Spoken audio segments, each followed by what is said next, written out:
Today's guest on the Winning Teams podcast is Meryl Johnston, who hails from Melbourne but now lives in the Gold Coast in Australia. Meryl is the founder, CEO and founder of Bean Ninjas, which is an online accounting support organization. But I thought that it was really interesting to interview Meryl, because what Meryl has actually done is that she started a global business 4 years ago, and she started it with $1,000.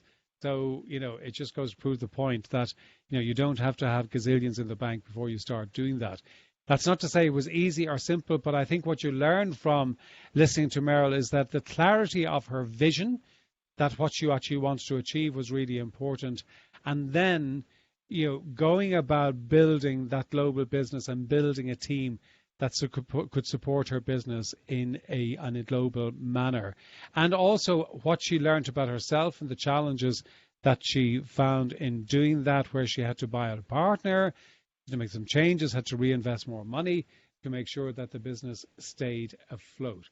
So this is a really great example, I think, of somebody who is so clear about what they're trying to achieve, very clear about the model that they want to build, and has shown and demonstrated that building a virtual online business globally is possible as long as you do it in a very systematic, step-by-step process. So, really have a good listen. Meryl is a really good communicator, very, very clear, very bright lady, and I think you'll get an awful lot from her. If you want to go to my website, www.johnmurphyinternational.com, you can really go there, loads of goodies, but I also would point you to a book that I'm very happy to share with you, which is all about how you can become a better leader, and the examples that I share in that book. And you can go in, stick your name in there, and we will actually send on that book to you electronically. So in the meantime, sit back and enjoy listening to Meryl.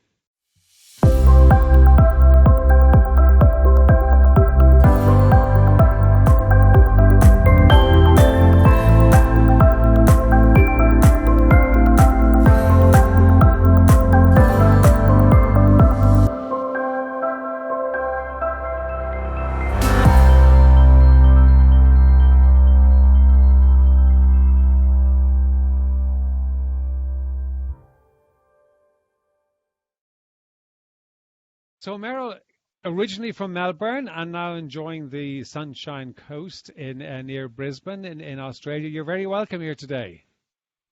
It's great to be here. Thanks. Now, listen, it's great. Really interested. I mean, you're the founder of Bean Ninja, and your background is that you're an accountant. You taught accounting, and you worked in an accounting firm. So I'm just wondering, how did the entrepreneur kind of jump out of that bottle? Well, it's funny. I think I was an entrepreneur before the accounting. But I actually always wanted to run businesses. And even as a kid, my family would have garage sales, and I always wanted to do deals with people and was trying to sell whatever we had at the family garage sale. And when I was at university, I started my first business, which was actually coaching tennis. It was the only skill that I had to sell. So I created a business around that and then employed other students to come and work for me and coach tennis. So I always wanted to run businesses. And the reason I went into accounting was that I got good marks in accounting at school, but also I'd heard it was a great way to get insight into different businesses where you got exposure to the way they were running their business, but also behind the scenes at the numbers and where they were making a profit, the decisions that they were making. So I actually got stuck in accounting for 10 years before I actually then came back and started my own business. And when you were looking at kind of, was Bean Ninja, was that kind of this is what I really want to build, or did that evolve, or how did you, because, you've been working as an accountant, I'm sure pretty well paid, successful in that, quite comfortable, and suddenly kind of say, okay, well, now do I kind of break out and become this kind of free-flowing entrepreneur? That's quite a jump. What was the catalyst for you to do that, and was Bean Ninjas the intent? Well, it wasn't actually originally the intent. I'd moved to the Gold Coast. So originally I'd worked in Melbourne. I worked at BDO, which was a big international accounting firm. Yeah. And I worked in audits. I was working really long hours. I worked on the weekends and And I moved to the Gold Coast for a lifestyle so that I could surf more, be really fit and healthy, enjoy the sunshine. But I found when I worked at another big corporate, I was back working the weekend again. I was trying to climb the corporate ladder. And so that was the catalyst, looking at my life on the Gold Coast 5 years after I'd moved, to think, hang on a minute, I'm back following the same patterns that I was before. So I left that job without anything to go to, went traveling, and then came back, and I actually started a consulting business. And it didn't have a very clever name. It was just my initials, MCJ Consulting. And so I was doing all different kinds of accounting consulting. I was going in and helping other businesses implement accounting software.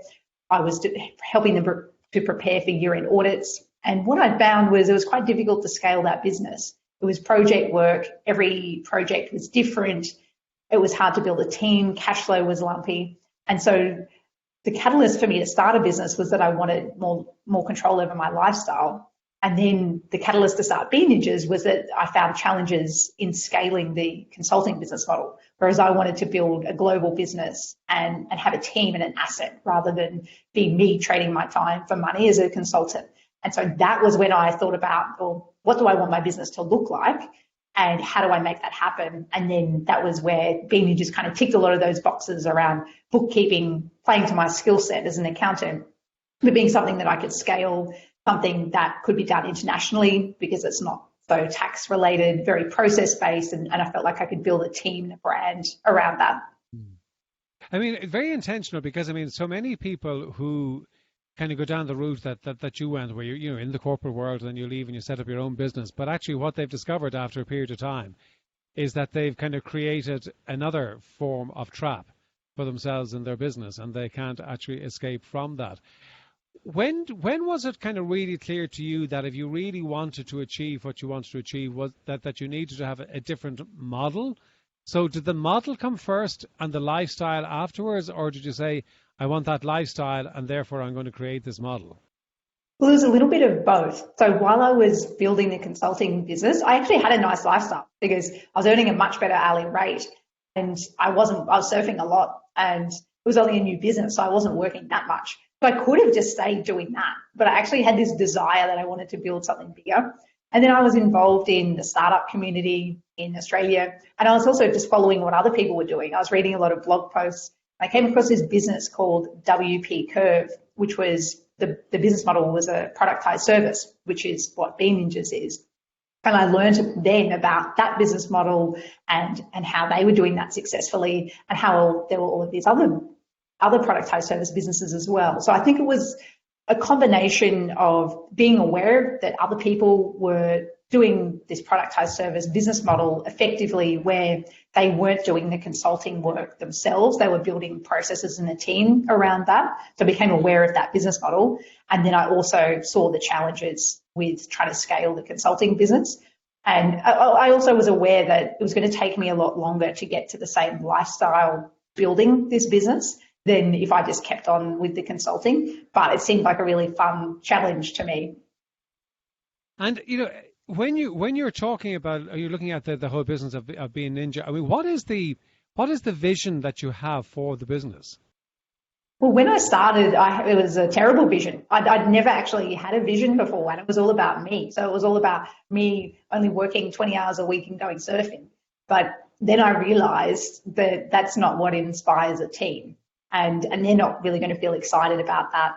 And while what we're doing was bookkeeping, we actually needed to think through, well, what is our bigger vision? And that's something we did as a team. And it's hard to do that when we have team members in 6 different countries, but we all got together and brainstormed and talked about what are we actually about.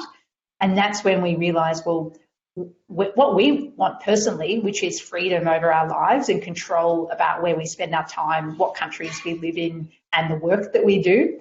We want that for all of our team, and then we want that for our clients. So we're not just about doing bookkeeping, we're about helping business owners understand their numbers, make great decisions, and bring freedom to their lives. So that's when we set a much bigger vision. And then we have a big, hairy, audacious goal, which is that we want to be world leaders, not just cloud accounting, but also education. We really care about not just doing the numbers for people, but we actually want them to understand their business numbers and then run successful businesses off the back of that.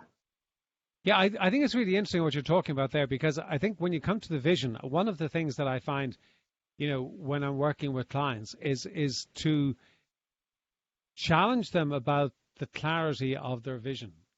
And very often the clarity is not there. It's a bit woolly, it's a bit vague. And sometimes you kind of, as a consultant, I kind of get slightly anxious when I start talking about vision, because people go, oh God, here's another bloody consultant talking about vision. And but the importance of it is that it gives context for everything that you're doing, because then, whether you invest, $20,000 here or whether you invest $20,000 there, it comes back to, where does it actually help kind of build and reinforce the vision? And that becomes the context for everything that you're doing. And that's why I think it's so important to have that. But if I was asking you the question, why should I mean, firstly, who's your target market, and then why should they choose you? So that's an interesting question. And the way that we started the business was doing bookkeeping. But if we play into, well, what's my bigger vision, that's only one of a suite of many services that we will eventually offer. So I can answer that as a product question. Say, well, okay, why would someone choose us? And when we started, I'm going to give you a story to give some context to this. When we started Beanages, we had no idea who our target market was, what pain point. We knew a little bit about the pain point that we were solving, which was bookkeeping, but that's quite broad. And we actually started following the 7-day startup method, which meant that we just launched. In 7 days, we created a website, a logo, and we got our first paying customer. And we just whipped up a website and put some prices up there. And we didn't really know what we should charge, what our products were. And so it's really been an evolution. So it took us a couple of years to figure all of that out and think about, well, who is our ideal customer and where do they perceive value in what we're doing? And it's not just bookkeeping. And we figured out along the way that, well, where we add value is fast response times. Our clients want responses in 24 hours. They want to be able to contact us and send emails. Even though they're often traveling around the world, they want their reports really quickly after the end of the month. They don't want a bookkeeper who's sending them reports 3 months later. And they want someone that understands their online business, where they're selling internationally. They might have a remote team themselves. So that we've realized that, but we didn't know that at the beginning. It took some time to figure that out. And the same with figuring out who our ideal client was, where we looked at, well, it's someone that's running an online business because we can provide value to them. And it's someone that they need to be big enough to afford to outsource bookkeeping and the cost benefit being there. So they probably need to be turning over more than 100,000.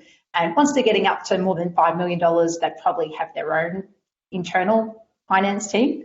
And so that's getting a little bit big for us. And that's slightly different for service businesses and e-commerce businesses. They've got different margins. So there's a little bit of insight into why someone would pick us and then our target market. But we definitely didn't know that day one. Right. Okay. So if I was to ask you today, what do you believe is the single biggest reason that clients will come to you and then stay with you? What would you say it is? Is that we get them. So the clients that we work with, it's a new kind of business. It's a new way of doing business. And we understand that business model because we also are that modern kind of high growth, remote team, scalable business. And then we talk the same language. We understand how their business works and they enjoy working with us. But if I had to narrow it down to one sentence, I'd say that we get it, where a lot of other bookkeepers or accountants may not be familiar with these kind of businesses. Yeah. I mean, I think one of the interesting things, and I'd love to hear how you went about doing it, is that, okay, you started in Australia, but now that you've expanded, you're in the USA, you're in the UK, you're in Hong Kong, and and you referenced it there earlier on. In terms of building the remote team, I mean, I think there are a couple of things. Is that one, you're not really going to leverage your business unless you've got a team in place, because you can't do everything yourself. But I know the challenge of actually kind of hiring, training, developing, retaining, and really developing a remote team. And I'd love to hear how you've gone about that, what you've learned, and what do you see as being kind of the key things that you need to keep focused in on? So we started Beanages with the idea that we would always be scaling and building a team. So we knew from day one that that's what we wanted to do. And I think that was a good decision to make. It really helped us in getting the systems in place really early. So having everything set up in the cloud, but being conscious about documenting things we were doing with the idea that we would be delegating everything that we could as soon as possible. But we were a bootstrap business, so we couldn't actually afford to hire anyone for the first 6 months. We were earning $1, spending it, and we only put in $1,000 to start the business. So it really took a long time. It took 6 months to really get any kind of traction. But we hired our first bookkeeper 6 months in, and we already had quite strong checklists and processes around that. And then that was the evolution. From there, we gradually continued to hire and scale, systemize the business. And recently I had my daughter this year, and I was able to take a month out of the business and have the business grow while I was on maternity leave and not even checking emails. I had a month fully out of the business. And so that took 4 years to get to that point. And I had mapped out an organizational chart of all of the different roles, and my name was in a lot of them in the beginning, but eventually my name was removed from everything apart from the CEO role. So that's, I suppose, the end. That's where we got to. But there was a lot of pain and lessons along the way in building a remote team and figuring out who to hire. And if I had to share a couple of my lessons, one would be hiring the most experienced and best person that you can at the beginning, or best people, rather than trying to hire things like lower skilled VAs at the beginning. So I really got benefit when I hired people that could create their own processes. So rather than me handing over a task, I could hand over responsibility for a whole area and have someone else build a team around that and create processes and continue to improve it. So that would be one of my biggest lessons. Something else I look for when I'm hiring is that we're a startup, so we're changing very quickly. And so someone, particularly accountants, often want a lot of stability in their role, whereas we've had a lot of changes and changes with roles and how we do things. So I needed to hire people that were okay with change and could move quickly. And that took a little bit of learning. Another one of my hiring lessons is thinking about, is this a role that needs attention to detail, which accounting does, but maybe something else like marketing actually needs strategic thinking. And so what am I looking for when I'm hiring these different people? Is it a role that needs someone to be very good at managing projects, or do they need to be thinking strategically? So there are a couple of lessons along the way. And probably, I mean, I think that it's, because I think it's an interesting, because I think it is a challenge to actually, the idea of the remote team is great, but there are practical challenges, as you obviously know.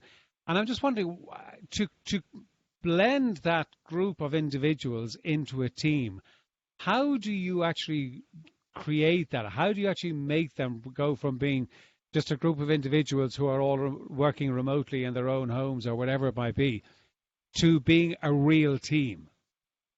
Yeah. We put a lot of effort into that, actually, and thinking about, well, we want people to feel proud when they wear their Beanages shirt. We don't want them turning up to work every day feeling like they could be working for any bookkeeping or accounting firm. We want them to be proud when they wear their T-shirt with the Beanages logo.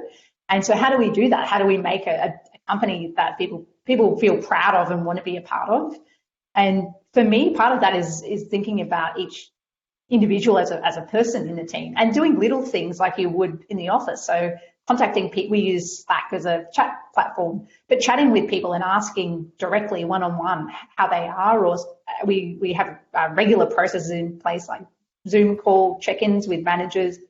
So there's a lot of touch points where we're asking people how they are. But something that's been really helpful for us is we do career development plans, but it's not just about where you want to be in your career. We need to look at that holistically. So we ask everyone what they want their life to look like. What hours do they want to be working? What do they want to do outside of work? What do they want to learn? What are they interested in? And if we know all of that, then we can shape their role within the business to help them achieve those goals. Because if there's a disconnect between what they want to do in their career, but what they want to do outside of work and the direction we're leading them at Be Ninjas, then they're probably not going to stay with us long term, or they're not going to feel motivated.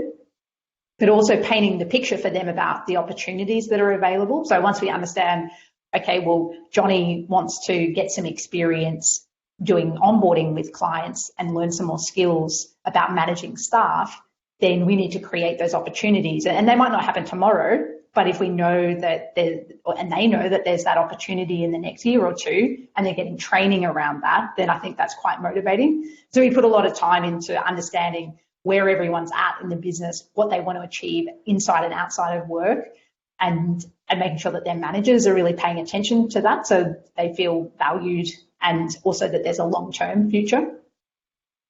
I think that's really sound, because I think one of the things that through my own work is that you come across where people don't feel engaged in what they're doing, and they don't feel that they're part of creating something. And I really do kind of work with clients to try and get them to spend time on, and investing time in building that engagement. And of course, it's never the most urgent thing to do, because there's lots of other stuff that's coming at you. But the more you can actually spend time talking about the vision, engaging people in the vision, it actually helps them to understand the direction the business is going in. And as I said earlier on, it gives them the context for different decision making. So I think that's really important. And of course, people will stay with you if they're engaged. They will leave you if they don't feel disengaged. And if they're disengaged, it's very much a transactional relationship where I turn up for you. I work for a number of hours and you pay me, and that's kind of the beginning and the end of it. And that's not what you're trying to do. I'm interested in from your own perspective, Meryl, as well, is that, the journey, you started Being Ninjas, how long ago was it? 4.5, or not even 4 years and 5 months ago. Okay, so it's been tremendous growth. And you've got how many people in the organization now? 15. 15. So that's fantastic. In that journey along the way, what did you learn about yourself from going from being the employed accountant to being the CEO of an online entrepreneurial global business? I've learned a lot, and I think I've evolved. I've had to learn so many different skills as a leader, but as the CEO, in the early days, I was doing everything. And I suppose one of the things I learned about myself there was hard times with Be Ninjas as well as things going well. And I learned that I could stick with it, and that even if things got tough, then I was going to persist and work at it and just keep on going, one foot in front of the other, until things got better. And there I'm specifically talking about, I started the business with a co-founder, and I bought him out 18 months into the business. And so that was a very challenging time where I put a lot of my own personal savings on the line to acquire the business, and things weren't going as well as we would have liked. I had to put more money into the business to pay staff at that time and make some really difficult changes. And it was tough during that period, but I suppose I believed that I could make changes and turn things around, and I just kept on working at it, and things did change. So that would be one of many lessons along the way. Yeah, I also think that from listening to you talk, I think that something that's actually hugely important is that you had a real clarity about the vision of what you wanted to create. And I think that does help when you've got that sort of clarity, because that becomes your kind of, your kind of guiding star, and you can kind of, buckle up and kind of take the blows and the challenges. So you really have developed that. When you look at your clients, is there an optimum time for the client to actually hire Be Ninjas in their evolution? Is there the right time? Well, it's funny you ask that. So we do work with a lot of businesses who say, "I'm not embarrassed to tell you, but I haven't done bookkeeping for 3 years." Say, "Oh no," but that's actually quite common. So I think it's important either to do your own bookkeeping or to engage someone like us from the beginning, because you need to have financial records and you want to know how much money you're making. From a cost perspective, sometimes it doesn't make sense in the first year or when you're first getting going. The priority is to make sales rather than do more administrative tasks like financials. But as soon as you're up and running, either you need to be doing your own bookkeeping or outsourcing it. We found the sweet spot is normally if you're turning over around 100,000, then it makes sense to pay someone else to do that. But if you know that you're going to grow quickly, then that's something that I would get organized, at least with a cloud accounting tool like Xero. Just get it set up and have some of that automation working for you in the background, so you don't become like some of these people that have 3 years to catch up on. Yeah, and you've got the sheriff and the revenue chasing them around the place and trying to find them, which is not a great place to be. Meryl, listen, this has been fantastic. Before we wrap up, 2 questions to ask everybody. One is a book that you would recommend that has had an impact upon you, and why? It's very hard just to choose one book. So I have to do 2. So the first one is the 4-hour. The first one is the 4-hour work week, and I'm sure lots of people have read that. But that was what originally opened my mind. Yeah, it's Tim Ferriss. So that opened to my mind to the opportunities that were out there, and that was one of the catalysts for me starting Bean Ninjas. Another is Built to Sell, and that's something that I go back and reread every now and then. And it's some business books can be really heavy, whereas this is in a story form. But there's some really good elements to it. And I've actually bought that book for a number of people in my team because I think that even though we're not aiming to sell Bean Ninjas anytime soon, it changes your mindset around building a valuable asset and creating something where you have systems and you've got a very clear product, even if you think you're a services business, and acting like you're selling products rather than selling services. So there's some really interesting lessons for me in that book.